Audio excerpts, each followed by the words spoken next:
பிரியமானவர்களே, ஆண்டவராகிய இயேசு கிறிஸ்துவின் நாமத்தினாலே உங்கள் யாவரையும் அன்போடு கூட நான் வாழ்த்துகிறேன்.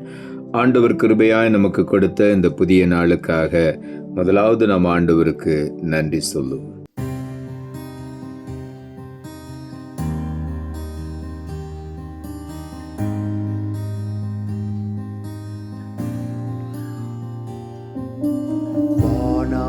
வானாதிவானங்கள் யாவும் அதின் கீழுள்ள ஆகாயமும், வானாதிவானங்கள் யாவும் அதின் கீழுள்ள ஆகாயமும், பூமியில் காண்கின்ற யாவும் கர்த்தாவுமை போற்றுமே.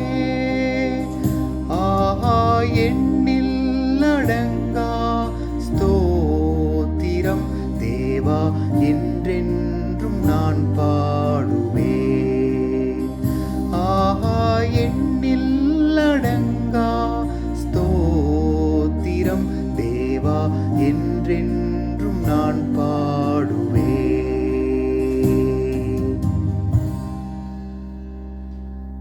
இந்த நாளுக்கு என்று ஆண்டவர் கொடுக்கிற ஒரு வார்த்தை 1 தெசலோனிக்கேயர் புஸ்தகம் 5ஆம் அதிகாரம் 18வது வசனம். 1 தெசலோனிக்கேயர் 5:18. எல்லாவற்றிலேயும் ஸ்தோத்திரம் செய்யுங்கள், அப்படி செய்வதே கிறிஸ்து இயேசுவுக்குள் உங்களை குறித்து தேவனுடைய சித்தமாயிருக்கிறது. இந்த நாளிலும் கூட ஆண்டவருடைய வார்த்தை சொல்லுகிறது, எல்லாவற்றிலும் நாம் ஸ்தோத்திரம் செய்ய வேண்டும் என்று. அப்படி செய்கிறது தான் ஆண்டவராகிய இயேசு கிறிஸ்துவுக்குள் தேவனுடைய சித்தம், நம்மை குறித்து தேவனுடைய சித்தம் என்று எழுதப்பட்டிருக்கிறது. ஆகவே நாம் அதிகமாய் ஆண்டவரை ஸ்தோத்தரித்து துதிக்க வேண்டும். இந்த வருடம் முழுவதும் ஆண்டவர் நமக்கு பாராட்டின கிருபைகள், அவர் நம்மை நடத்தி வந்த பாதைகள், இவை எல்லாவற்றையும் நினைத்து ஆண்டவரை நாம் நன்றியோடு ஸ்தோத்தரிக்க வேண்டும். எல்லாவற்றிலும், உயர்விலும் தாழ்விலும், எல்லா விதத்திலும் ஆண்டவர் நம்மோடு கூட இருந்தார். நிறைவிலும் குறைவிலும் கூட ஆண்டவர் நம்மோடு கூட இருந்து நம்மை பாதுகாத்து வழிநடத்தி கொண்டு வந்திருக்கிறார். வருடத்தின் கடைசி பகுதியில் வந்து நிற்கிறோம். ஆகவே உள்ளத்தின் ஆழத்திலிருந்து இந்த நாளிலும் கூட ஆண்டவருக்கு நாம் நன்றி ஸ்தோத்திரங்களை செலுத்துவோம். எல்லாவற்றிலும் ஸ்தோத்திரம் செய்யுங்கள் என்று இந்த நாளிலே ஆண்டவருடைய வார்த்தை சொல்லுகிறது. ஆகவே நாம் எல்லாவற்றையும் நினைத்து ஆண்டவருக்கு நாம் ஸ்தோத்திர பலிகளை ஏறெடுப்போம். எபேசியர் புஸ்தகம் 5ஆம் அதிகாரம் 4வது வசனம் சொல்லுகிறது, அப்படியே வம்பும் புத்தீனமான பேச்சும் பரிகாசமும் தகாதவைகள், ஸ்தோத்திரம் செய்தலே தகும் என்று இங்கே ஆண்டவருடைய வார்த்தை சொல்லுகிறது. வம்பு வார்த்தைகளை பேசுவதை நிறுத்திவிட்டு, புத்தீனமான வார்த்தைகளை பேசுகிற பேச்சை நிறுத்திவிட்டு, பரிகாசம் பண்ணுகிற வார்த்தைகளை நிறுத்திவிட்டு, இவைகளெல்லாம் தகுதி உள்ளவைகள் அல்ல, இவைகள் தகாதவைகள், ஆண்டவருக்கு பிரியமில்லாத காரியங்கள். ஆகவே இவை எல்லாவற்றையும் நாம் தவிர்த்துவிட்டு ஆண்டவரை எப்பொழுதும் ஸ்தோத்திரம் செய்வதுதான் தகுதியானது என்று வேதத்தில் எழுதப்பட்டிருக்கிறது. ஆகவே நாம் எப்பொழுதும் ஆண்டவரை ஸ்தோத்திரித்து மகிமைப்படுத்துவோம். சங்கீதங்களின் புஸ்தகம் 34ஆம் அதிகாரம் 1 வசனம் இப்படியாய் சொல்லுகிறது, கர்த்தரை நான் எக்காலத்திலும் ஸ்தோத்திரிப்பேன், அவர் துதி எப்போதும் என் வாயில் இருக்கும்.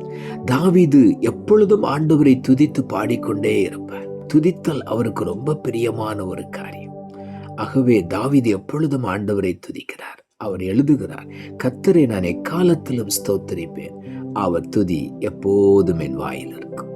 ஆண்டவரை துதிக்கிற துதி நம்முடைய வாயில் இருக்கும் பொழுது ஒரு நாளும் நாம் வெட்கப்பட்டு போகவே மாட்டோம். ஒரு நாளும் நாம் குறைவுபட்டு போகவே மாட்டோம். ஆகவே நாம் எப்பொழுதும் ஆண்டவரை ஸ்தோத்திரிப்போம். சங்கீதங்களின் புஸ்தகம் 103வது அதிகாரம் முதல் 2 வசனங்கள் இப்படியாய் சொல்லுகிறது, என் ஆத்துமாவே கர்த்தரை ஸ்தோத்திரி, என் முழு உள்ளமே அவருடைய பரிசுத்த நாமத்தை ஸ்தோத்திரி.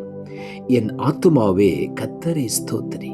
அவர் செய்த சகல உபகாரங்களையும் மறவாதே என்று தாவீது எழுதுகிறார். இந்த நாளிலும் கூட நாம் சொல்லுவோம், என் ஆத்துமாவே என்று நம்முடைய ஆத்துமாவை பார்த்து நீ கர்த்தரை ஸ்தோத்திரி. என் முழு உள்ளமே அவருடைய பரிசுத்த நாமத்தை நீ ஸ்தோத்திரி. காரணம், அவர் செய்த சகல உபகாரங்களை மறவாதே என்று எழுதுகிறார். ஆண்டவர் எவ்வளோ உபகாரங்களை இந்த வருடம் முழுவதும் நமக்கு செய்திருக்கிறார். அவர் செய்த எல்லா உபகாரங்களுக்காக ஆண்டவருக்கு நன்றி செலுத்துவோம்.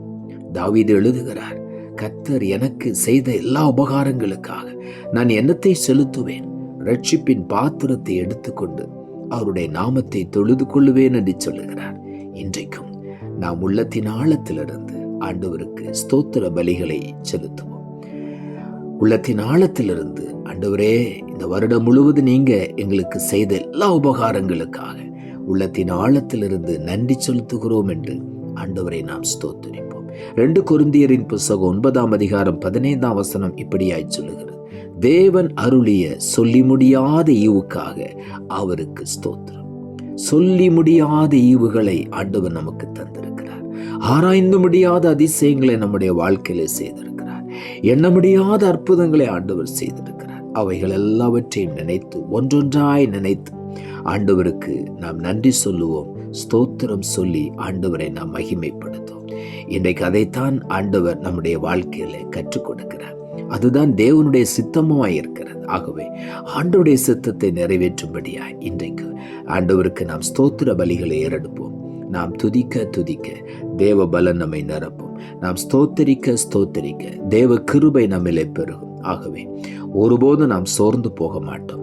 இன்றைக்கு ஆண்டவரை ஸ்தோத்தரித்து துதிக்கும் பொழுது நாம் நினைப்பதற்கு வேண்டிக் கொள்வதற்கு அதிகமான ஆசீர்வாதங்களை இன்றைக்கு நாம் சுதந்திரித்துக் கொள்வோம். ஆகவே உள்ளத்தின் ஆழத்திலிருந்து ஆண்டவருக்கு நாம் நன்றி சொல்லுவோம். நாம் ஜெபிப்போம். அன்புள்ள ஆண்டவரே, கிருபையா நீர் கொடுத்த இந்த புதிய நாளுக்காய் மறுபடியும் எமக்கு நன்றி செலுத்துகிறோம்.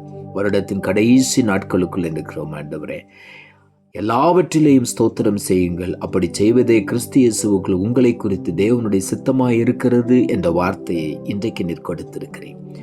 இந்த வருடத்தின் கடைசி பகுதியில் ஆண்டவர் பாராட்டின கிருபைகளையும் நடத்தி வந்த பாதைகளையும் நினைத்து உள்ளத்தின் ஆழத்திலிருந்து இன்றைக்கு நன்றி சொல்லி ஆண்டவரை துதிக்க நீர் எங்களுக்கு பாராட்டின கிருபைக்காக உமக்கு நன்றி. ஆண்டவருடைய சித்தமும் அதுதான் என்று வேதம் சொல்லுகிறது. ஆகவே நீர் செய்த எல்லா உபகாரங்களுக்காக உமக்கு நன்றி செலுத்துகிறோம். இன்னும் ஆண்டவர் எங்களுடைய வாழ்க்கையில செய்ய போகிற அற்புதங்களுக்காக உமக்கு நன்றி தாழ்த்துகிறோம். இரட்சகர் இயேசுவின் நாமத்தில் ஜெபிக்கிறோம் நல்ல பிதாவே, ஆமென்.